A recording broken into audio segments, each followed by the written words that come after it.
or sometimes our mouth, right, our words, to enact change in the world. And that's the point of contact. That is the point of contact. When I grab this cup of coffee, probably shouldn't be drinking coffee this late, but I am. When I grab the cup of coffee, I enact change in the world. I use my body, my motor output to have something happen. And in between the motor output, there's all sorts of abstractions that can happen that eventually lead to another motor output for another decision, for another action, to have an effect. Because you want to have an effect, because you want change, because you want to improve, because you want to be better, because you want your company's sales force to sell more, because you want your marketing to be more effective, to get more people's attention, because you want things in the world to be different than what they are.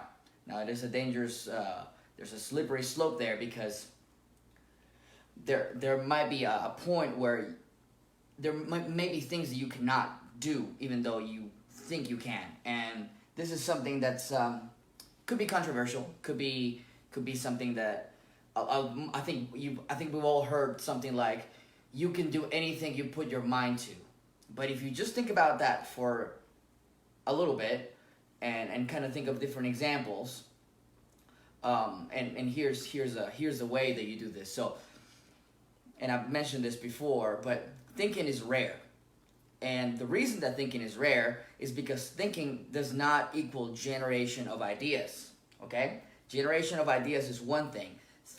Actually thinking, requires that you sort of split yourself. So basically what you have is, let's say you have an idea, like you can put your anything you can do anything you put your mind to, okay? Now what you want to do is see if you can generate another idea that opposes that, maybe several of those, okay? And then you have an argument sort of with yourself.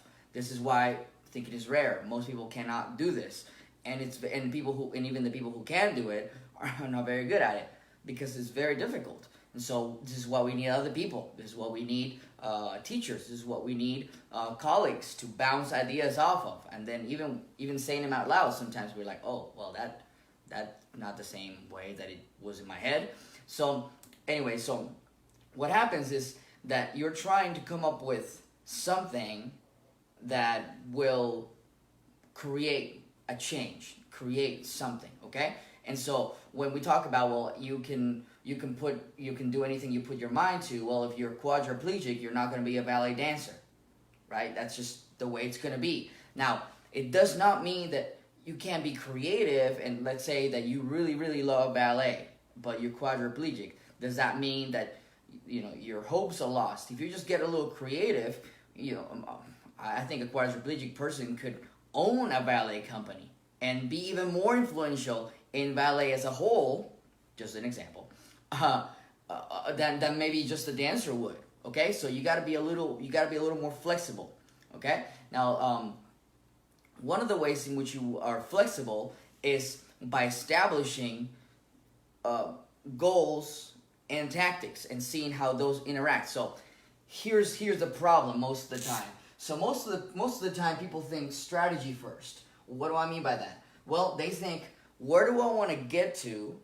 And then I just reverse engineer that. And you've heard motivational speakers, gurus, maybe you've even read books that says, look, if you don't know where you're going, you're never going to get there. It's like being in an airport and you take a plane and you go somewhere and you don't know where you're going to go. You're going to end up where you never thought. Well, there's truth to that. It's not that simple. It's not that simple, because the airport analogy, and again, this is the trick, it's very dangerous to reason from analogy because of this. In the airport analogy, you can, I guess, as a thought experiment, you can take a plane anywhere you want to take a plane to, okay? But in the real world, that's not how it happens. You might not even be able to get there from the airport that you are. You might have to go to a different airport. You might have to take 2 or 3 trips. You might not have enough money to take the trip. All kinds of different things can happen. So what you really want to do is you want to start with a tactic, okay? Now this flies in the face of everything you've ever heard and most people, I think, would maybe even argue with me. But I've been giving this a lot of thought, and let's see how we can come up with this. So the reason you want to start with a tactic is because the tactic is something specific, something narrow, something you can really you can really grab a tool and really pry it open, kind of like a can of paint that has that rim. You put a screwdriver and open it up, right? You can bang it against the floor and see if it opens up. Maybe it'll spill over, or maybe it'll just be sealed and it's not going to open because it's not the right place, okay? Now, the important thing about starting with a tactic is because the tactic is what is going to inform the strategy. So I'm calling this, and I just called it in the video, the action continuum. Because see, action, when I do this and I drink some coffee, which I'm going to do again, that implies that I have a strategy. And the strategy implies that I have tactic, okay? Now, and then the tactic informs the strategy, and the strategy informs the action. Okay, so I'll just say this is informs. And then this one is implies.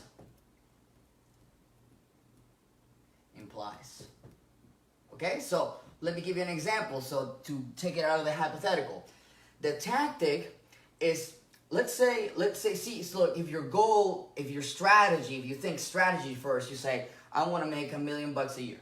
Okay, so if you start from here and then you reverse engineer it and go straight to action and apply tactics that are right, then you're gonna work really hard on getting this to work, while you don't even know that that's really how you're gonna the implication of making $1 million a year. The implication is I can make $1 million a year, okay? And while making $1 million a year, really, it's more of a means to an end. Because what I would ask is, well, why do you want to make $1 million a year? Well, because that's gonna give me the freedom that I need. Okay, so well, what is freedom to you? And then you have to really pry that in there, because maybe you realize that really you only need to make 120 a year. Maybe you need to make 85,000 a year to have that freedom that you said, and you already accomplished the goal. And so again, you got to be careful with this. So I start with tactics, okay? And I start with a tactic, with a single tactic, with a single thing, okay? So I'll give you an example.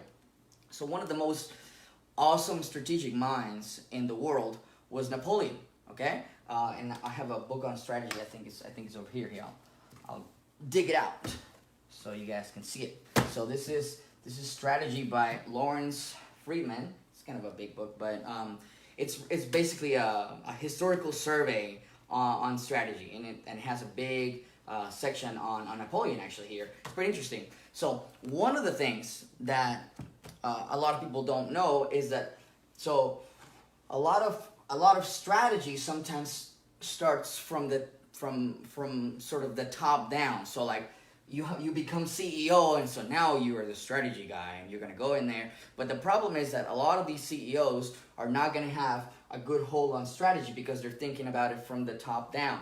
Now, Napoleon was not a top-down guy, even though he became a general, I believe, when he was 24, which is crazy, and he became emperor when he was 34. So that's crazy. So, but here's the thing. He was an artillery officer before he became a general. So he was really deeply acquainted with action, okay? But not just any action. He was deeply acquainted with the action that was the most effective war tool of the time, okay? So this is important because this was the tactic to use. It wasn't just a tactic, it was the tactic. So the question here is, what is the tactic to use? And this is why I start with tactic, because the tactic is a competitive advantage. Okay, so I had a friend who is a great pianist, okay, and sometimes he watches my videos, but he's a great pianist, and he dominates a lot of the classical repertoire, and you guys know I play a little bit, and And so I like that world too. And so he dominates a lot of this. But the problem, so if you're going to be a classical pianist, let's say, see, being a classical pianist is a really bad idea. And this is why it's a bad idea, okay? So just bear with me. You can think, oh, this guy's like... But think about it. When you're a classical pianist, not only are you competing with every other person on the planet who's being a classical pianist right now, you're also competing with all the historically great piano guys that are long dead, like Rubinstein and Horowitz and all these. Horowitz will probably outsell you in music for the rest of your life, even though you are alive and he's long dead. And so, and this is a cruel thing. So what you want is, if you wanted to be a classical pianist, you need to have something different about what you do, okay? So when you think about tactics, let's say a company wants to have a breakthrough. So I'm talking right now with a company that I want to work with. They're a company in Madrid. They're a company in Spain. And they do logistics for companies, okay? And so one of the things that we're working on is, what is the tactic that will be different? Okay, because this is where it all starts. So like, if you just take a bad tactic, or even a strategy, which is even worse, because in the strategy you're higher up, so you don't, the point of contact is far away. Because see, I think of strategy as, okay, so what is the goal, and then the tactics to reach the strategy, and then the point of contact is the actual logistics, which is the action. Now I put it up top because I think action is what's going on all the time. See, like, even when you're not doing anything, that's an action. You're acting on nothing, so you're not moving forward. And most of the time, because of the dimension of time, you're really moving backwards, right? It's like, if you just stop working out, your body doesn't just stay the same, right? It actually goes down, okay? So that's the layer of action. So, but when you take action, you say, okay, I'm going to go to the gym. Well, that implies that you have a strategy, and that the strategy of going to the gym is what's going to get you fit. And so what are the tactics? Well, go to the gym and lift these weights and do these repetitions and do these sets. Okay, that's the tactic, okay? So if you're a company or if you're an individual, this is what you need to figure out the most. Because, and you're going to be wrong, and you're going to test these things out. But then if you start here, you have much, much better chances of getting great results. So I'll give you an example. My friend who wants to be, or wanted to be a classical pianist, now it's funny because now you hear him talk and it's like, I feel so proud because it's like, his my words going through his mouth. So, and so what happens is he realized that, well, if he was just another classical pianist, well, then he's competing against all these guys. But he has something that neither Rubinstein, not Horowitz, not Glenn Gould, none of these guys has, which is he's from the Dominican Republic. So that's an edge that all these people don't have. Now, the problem with a lot of times with the tactics is because people are not happy with that edge that they have. For example, one of my edges is that I'm bilingual, right? So I should be working, so this is why I'm working with that company from Spain, because we can actually communicate, we can talk to, I can understand the market, even though it's a market in Europe. So this is what you want. You want to have that unique spin on something. So give you an example. Let's say you are someone who wants to start a new career, who wants to change something, or maybe we want to make more money doing whatever you're doing. The first thing that I do in my coaching is finding out this. And one of the windows through it, and I've talked about this before, is Psychographic Profiles. Okay? So this basically means personality profiles, okay? Now, if you say, oh yeah, I know my Myers-Briggs doesn't help, okay?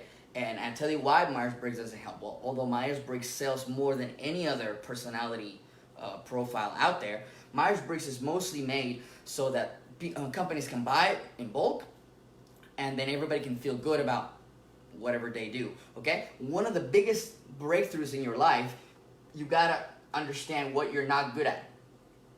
Okay, the more you understand what you're not good at, the more you stay away from doing those things, and then focus on what you're good at, because that's what you want. So instead of thinking you can do any, or you can be anything, or you can do anything you can put your mind to, the way to think about that is, no, you can be more of what you already are. You can make better use of what you're already good at. You can be even better. Heck, you might even be the best in the world at that particular thing that you do, which is this guy, the tactic, okay? So here's what you do. And the best model, and I usually don't share this in the free stuff, but let's share it right now. So the best model that you can follow as far as psychographic is called the Big Five, okay? And the Big Five is a statistically derived model, and this is why people don't use it, because you need a little bit of statistical sophistication to understand what that is. Because if somebody tells you, well, you're an introvert, okay, well, great, but that doesn't help. I'll tell you why. Because there are degrees of introversion, there are degrees of extroversion. What you need to know is how introverted are you out of 100 people? Are you 1 in 100, or are you just 1 in 20? Right? If you're in the 95 percentile, then you're 1 in 20. Okay? But if you're in the 99 percentile, you're 1 in 100. It's a completely different ball game. Okay? And this is different, and this is very important, because we now compete individually and as companies in a global scale. Okay? This is why this is so incredible. Let's say, and this is why you want to start here, because let's say you are brilliant. You have a high IQ. Okay? This is also something people need to know about themselves, but nobody likes to find out, because IQ is not a fun thing to talk about. I mean, it's just one of those things. It feels like it's unfair. It feels like, but trust me, a lot of people, all they need to do is just be average or a little bit above average, and if they work hard, man, they can accomplish a lot more than people who have a high IQ who are not doing much. Okay, so it's not the all be all, but it is a big important aspect. It's actually very correlated with success, IQ and conscientiousness, which is basically how hardworking you are. So what you want to know is, you want to know, well, how great are you? And if let's say you're brilliant, okay? So or right around, IQ starts breaking into like genius level right around 150. Okay? So like 145 is like 98 percentile. Something like that. It's almost 99 percentile. So 150 is like 99.9, really. So 150 is like 1 in 1,000. Okay? But when you get up to like 165, let's say, and again, this is not the all be all. Okay, this is just an example, So like when you get to 165, you're pretty close to 1 in a million. Okay? So, but here's the problem in the global economy. The problem in a global economy is even let's not take the global economy. Let's take a local economy that's huge. So New York, okay? If you're 1 in a million in New York, there's 20 of you. Okay? So you're not gonna feel very special. Okay? That's not gonna be a very great tactic. Well, I'm really smart.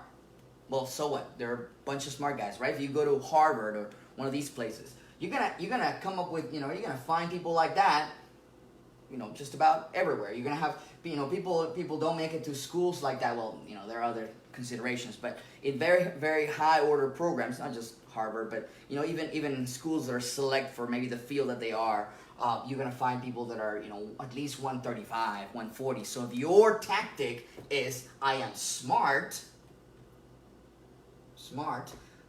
the problem is, well, that's not gonna help you, because your strategy then it will be like, well, I'm gonna study hard, okay, and then your action is you're actually studying, okay.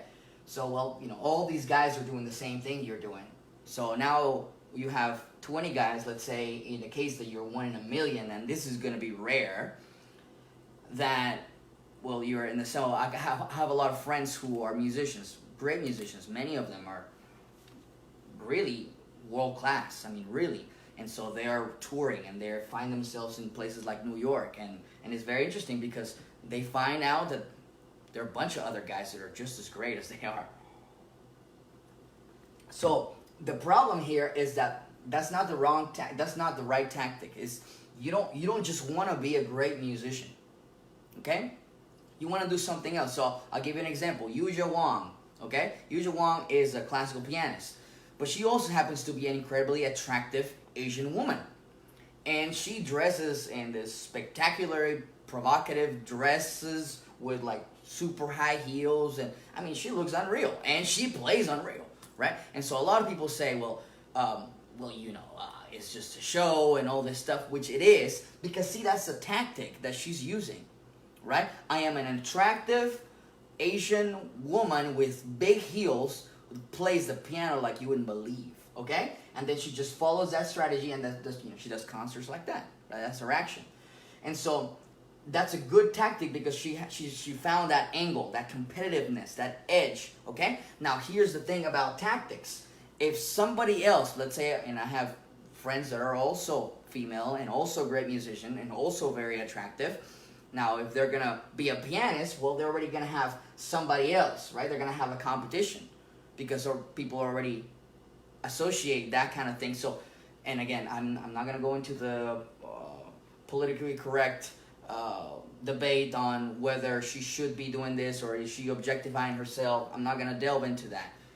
That's what she wants to do, okay? And she's free to do that. For all I care, the same thing would be true if you were an unattractive Asian woman who wore a clown's wig and you played the piano, okay? So you would be, okay, the Asian girl that has the wig that plays the piano. Now, that might be more or less appealing than wearing provocative dresses.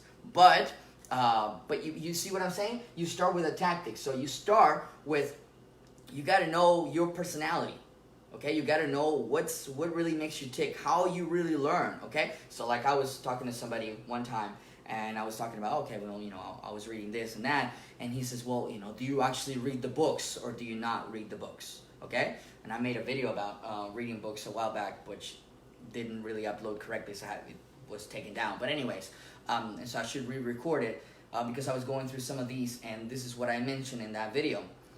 It is not about finishing the book, okay? So don't ever think so. Like the one that I just showed you here, strategy, which is kind of a big one, or I have a few good ones here that are kind of big. And so a lot of people, the first thing they see when they see a big stack of books like that or whatever, they think, well, did you finish them all? And did you? Well, a lot of them I'm actually reading at the same time. Because it's not about finishing the book. You got the wrong tactic. It's not about finishing the book. It's about using the information. Are you learning something, right? Can you grab a book and open it up, read a paragraph, and learn something that you didn't know the day before yesterday or earlier that day, so that you're just that much better? Maybe that's what you need to do. But a lot of times, people, you need to stop reading and you need to get in action. I find that most people really, they need to read up on some things because they need to actually be exposed to this.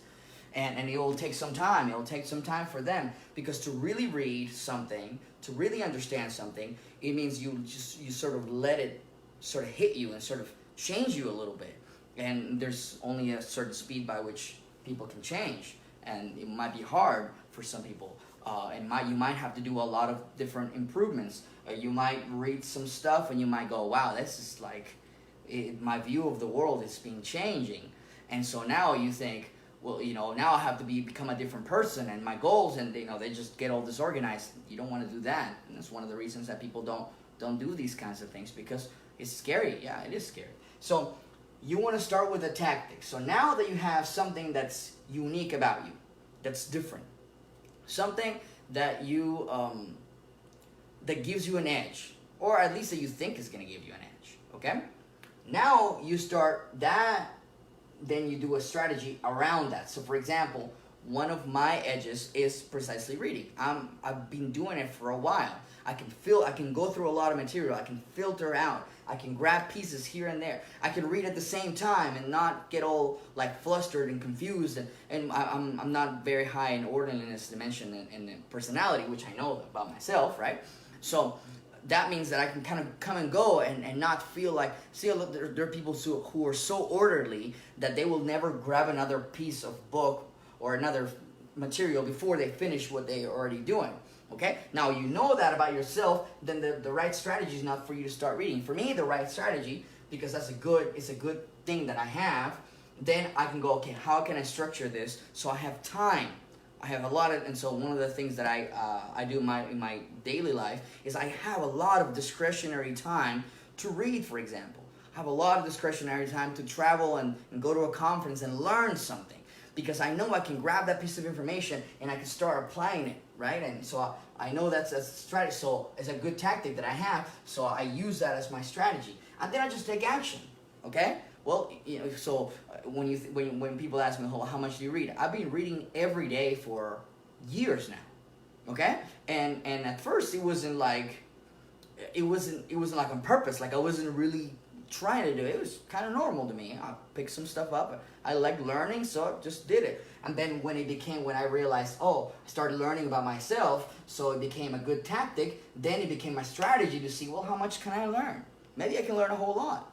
And so that's what you want to do. So if you are someone who's want to change, want something different in you. I had a friend who was a programmer who studied computer science, but he was an absolute extrovert, and he loved to be with people. And so there was always something weird about him.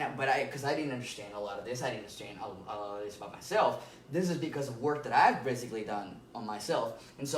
And I remember thinking, this is something that's so odd, like something is not working. Because he was literally acting every day in a way that had nothing to do with the tactic, with the real, he was sort of acting against himself every day.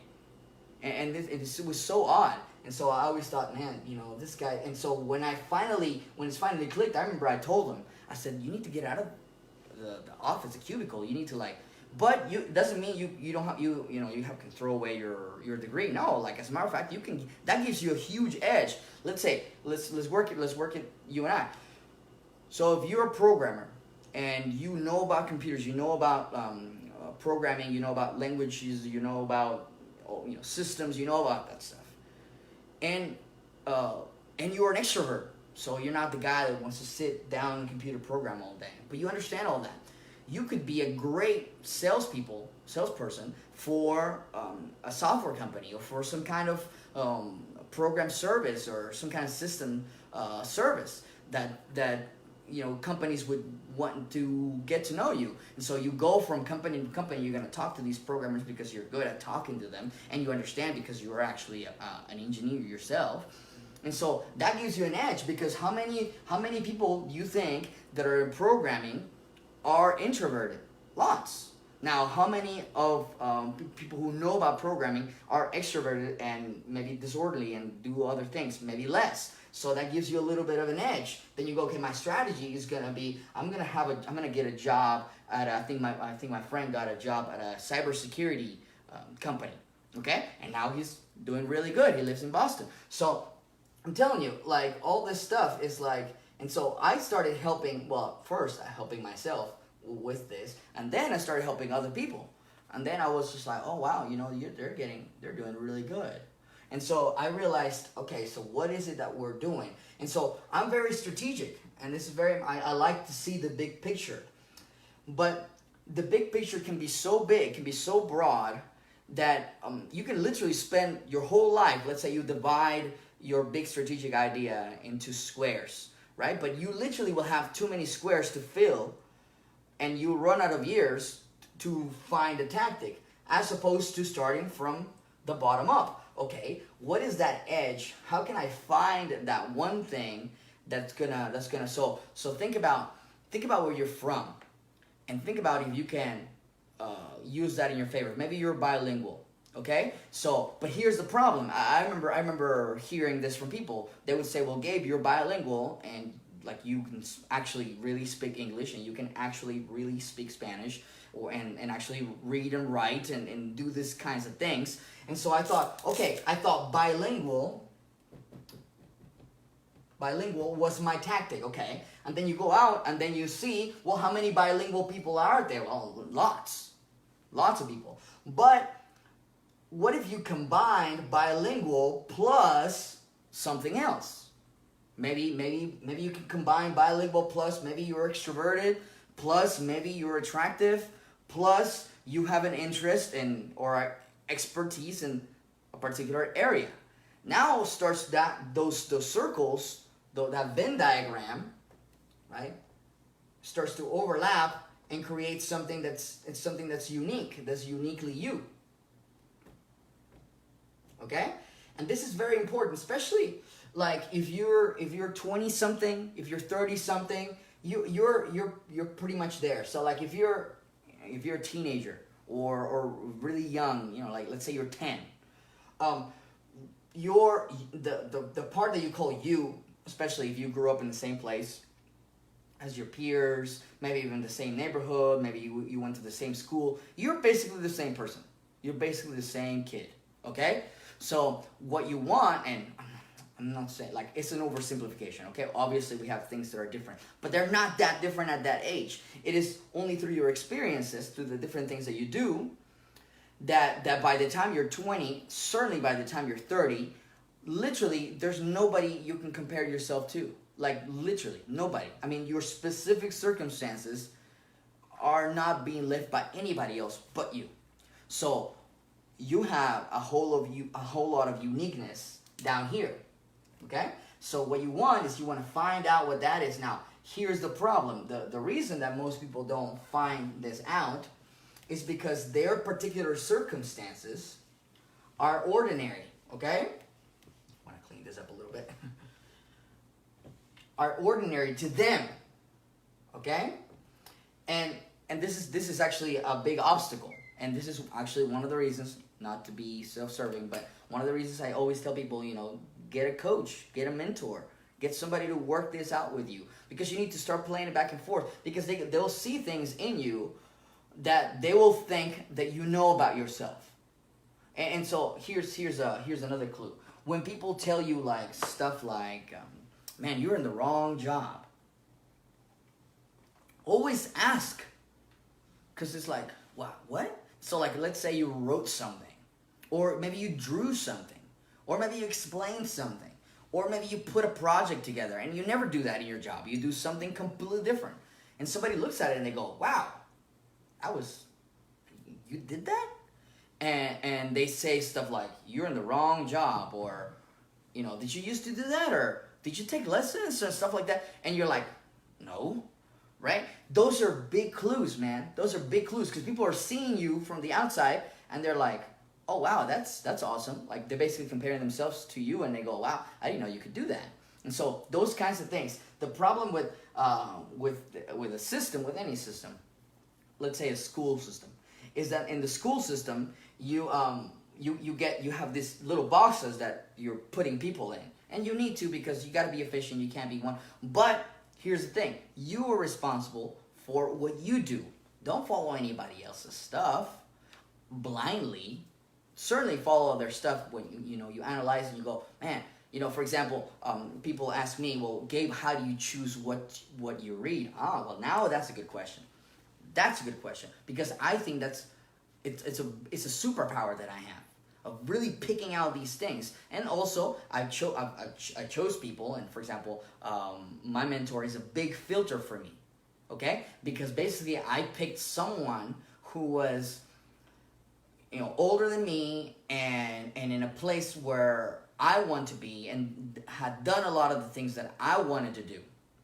And so it was perfect, because it was almost like I'm learning from the future me without having to live those years. So that in the 2 or 3 years that I guess I've known him for about a couple of years now, like a year and a half, I'll have made more progress than probably I could have made in 5 or 10, literally. Because it's almost like he can teach me the mistakes he made, all those kinds of things, and it's almost like I'm learning through experience, but not my experience, his experience. So this is why you want other people. This is also why you want to read. That's really the big reason.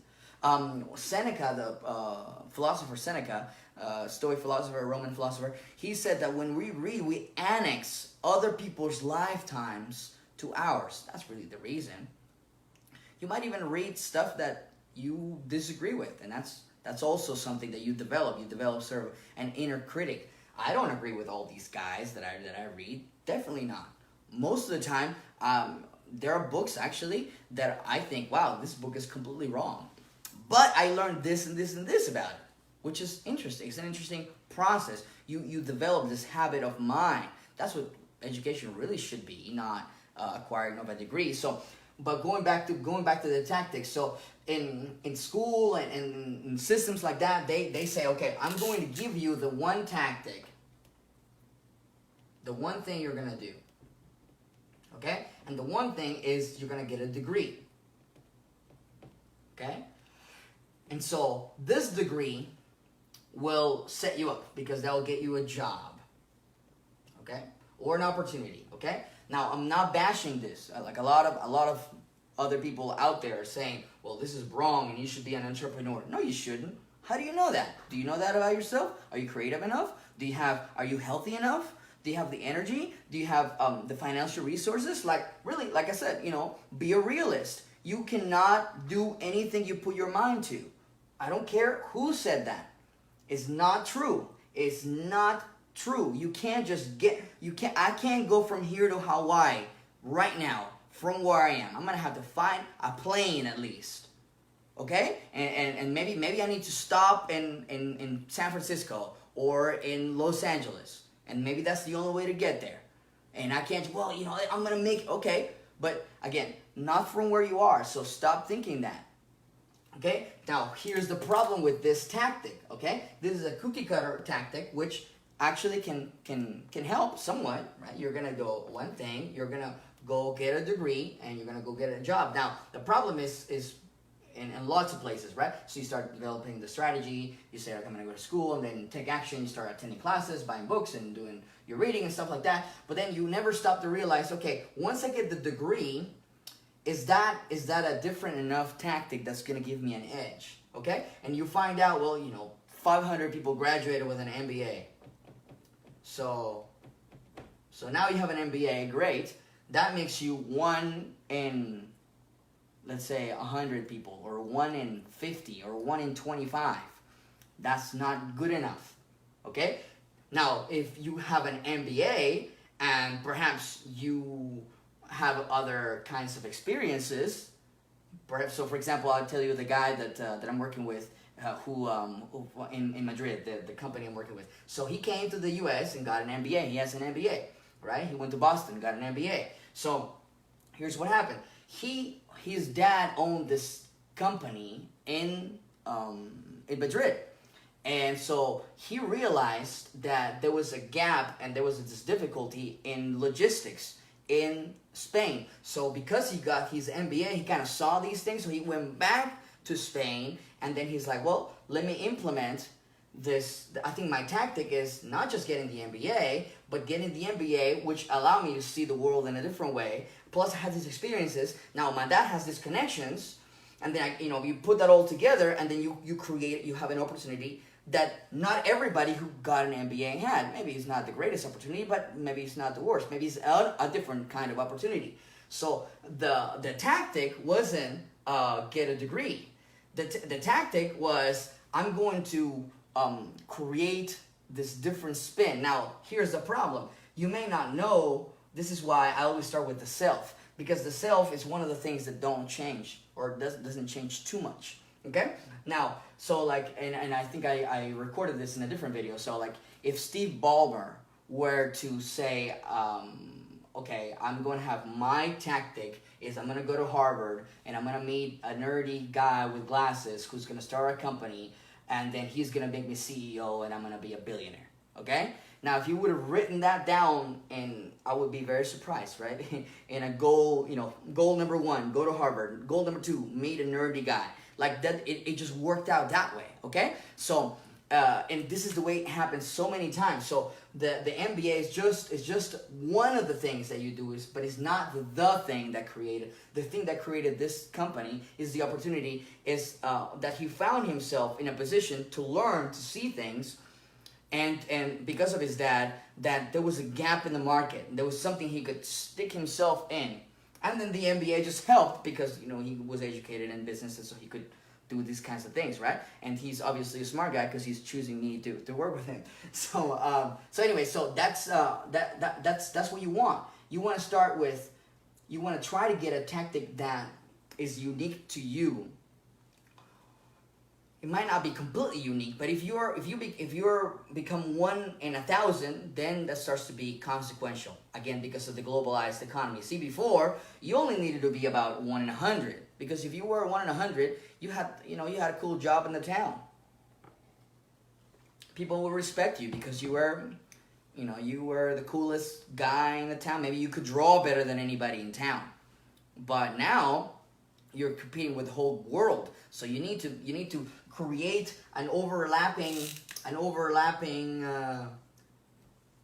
Venn diagram of interest, of experiences, of degrees, maybe of industries and all these stuff. You start putting all this together in a pot, okay, and then you start becoming okay. Now you're 1 in 1,000. Okay, now you're 1 in 1,000,000. Now, if you're 1 in 1,000,000,000, well, now you are talking some major things. But it's probably difficult to be 1 in 1,000,000,000 in anything. And so, but you can really start shaping this, and then, okay. So here's the real thing that it just occurred to me. So there's 7.5 billion people on Earth, right? 7.5 billion. So you are already 1 in 7.5 billion, okay? Because as a human, you are unique, okay? You are completely unique. Now, this does not mean that you already have the tactic, because the problem is that you may be unique in bad ways, okay? You might have a disease that maybe not a lot of people have, okay? So, or you may have a situation in your family that wasn't very good. So like I had all kinds of issues in my family, rough background. And so like, yeah, well, that made me unique. Well, great. But it actually does. And so it's funny because I have some profiles, and the guys from Spain were just commenting on, because one of the things I said, as I grew up in Colombia, like in the narcos era and all that stuff, and that just makes me a little unique. And so I put that there as a little paragraph, and it gets people's attention. They go, oh, well, that's cool. Or I like that series, or maybe I don't, or I thought that would be scary, or it would be different. And so that's the kind of thing that you want. So so what you need is you need to find out if you can grab all those things and then work up a strategy based on that, based on what makes you unique. Maybe you learn differently. Maybe you see. So I'm just working with a guy right now who's I'm sort of coaching him through some stuff, and I'm sort of being a consultant in his business, and he wants to help people who are plumbers and people who have HVAC businesses. Okay, so he's 3rd generation PHVAC kind of business. Okay, so he's got the lineage of all these people talking about these kinds of contractors and things like that, and so. That's a unique thing that he has, okay? Now, his brain works completely different than mine. It's so crazy because we go back and forth, and he tells me, oh, Gabe, well, what about that? And it's like, I didn't even think about that. It's a completely different world. And if you don't, this is one thing that I discovered probably in the last 2 years. When you start discovering how weird you are, you also start seeing how weird people are, how different they see the world. And this is not, I don't mean in a derogatory sense. I mean it kind of in an interesting way. Like, you would not believe it if you really could like transport your eyes and see the world through somebody else's mind, how weird it would be. Like, you would just be dumbfounded. You would think, really? Like, but this is not the way it looks to me at all. And this is a good thing. This is a good thing. And neurologically, we actually know this to be true, because what happens is, so you have you're born with a whole lot of connections, right? Of what I mean is neuronal connections. So all these connections between your neurons, okay? And what happens is, a lot of people think that as you grow, you build more connections, but that's not what happens at all. As a matter of fact, when you're born, you have way more connections than you'll ever have. And then you undergo a trimming down of those connections. Okay? So think of it like it's like a garden, okay? So you have a garden. And it's not much like it's not much of a garden. It's kind of like a spot where somebody planted all these stuff, and it's like all crazy. And so as you age, what really happens is you and culture and everything, what's really happening is all this stuff is being trimmed, okay, and maybe they turn into nice rows, and it just becomes this unique garden that gets. And so, but a lot of what happens is death, quote unquote. So a lot of the vegetation, a lot of your neural connections, what happens is they die, okay. And scientists used to think that this was bad. This was, oh my God, this is terrible, because now, you know, you're going to lose neurons and you'll never get them again, which turns out that it seems like we can regrow neurons. And so, but what's really happening is your mind garden is it gets trimmed in a very particular way. And it's so particular that almost not two minds are going to ever be alike. They don't care if they're twins. Okay, and so this is very interesting, because it's almost like if you think about like Michelangelo's David, right? It was a big thing of marble, and taking away the marble was not the bad thing. Oh no, don't chip away. Yeah, you gotta let him chip away, and then you uncover this awesome sculpture, right? That you look at and you go, my God, like how do you make that from marble, right? So that's what literally goes in your brain. So you have to understand that whatever is formed, okay, you cannot change it very much, okay. And this is something that, again, I know the literature really well, okay. And while there are probably things that are wrong, and there are probably things that will be fixed and things like that, the empirical evidence is almost indisputable. I mean, we've been trying to get people to be smarter for years. So like those games you see online, like Lumosity and stuff, you get better at the games, but that's all. You just get better at the game. You don't get smarter. Like your IQ doesn't increase or anything like that. And so, but what you do is you can be sharper at the things that you're already pretty good at. So like your garden gets shaped in a certain way, and you start to have proclivity for certain things. And then if you discover what those are, and you start spending time and a good strategy to spend a good deal of time taking those actions, man, you will be one tough cookie, because you're really aiming at what's really that core of yourself. This is why the Oracle of Delphi, right, told Socrates, know thyself. And I'll always put it on all my posts, right? I'll write it in Greek, so I sound smart. So, noti zeuton, which means, I don't even know if I'm pronouncing it correctly. Probably not. I'm not. Which means know thyself. Know thyself. Know thyself. Know what makes you, uniquely you, so that you have that unique tactic, that unique angle, then you can shape into a strategy so you can take action, and take action every day. See ya.